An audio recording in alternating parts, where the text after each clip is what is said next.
All right, gang, Jeremy Hazel here from Plexus International. Today what we're going to talk about is CQI Assessment.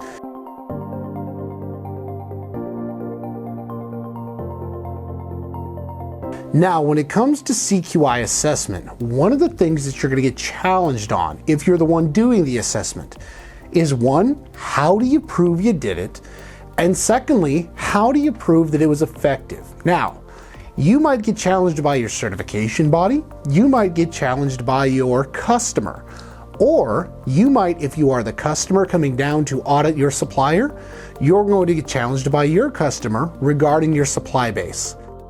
When we think about how to prove you did the assessment and whether or not it's effective, the first thing you're going to want to do is make sure that you retain the documented information around the CQI Worksheets. So you're going to save the information on your system assessment, you're going to save the information from your process tables, but you're probably going to want to save some of your other working documents that link to it.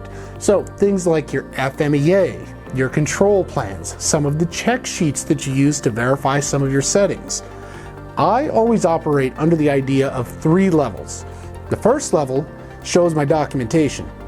The second level is the supporting documents that support the summary, and the third level might be the most granular level of documentation.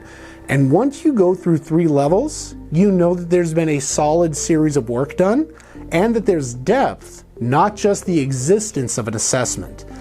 Lastly, coming back to the efficiency and the effectiveness measures for the assessment, one of the things that you're going to want to do is look at the overall performance. If you had non-conformities during your assessment that caused you performance indicating lapses, such as scrap, rework, or anything like that, a good, solid assessment with proper corrective action should show a performance increase following that cycle of improvement.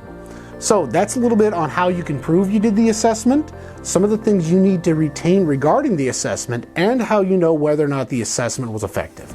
So if you like this and you want more, check out plexusintl.com for more on CQIs, management systems, core tools, and anything else manufacturing related.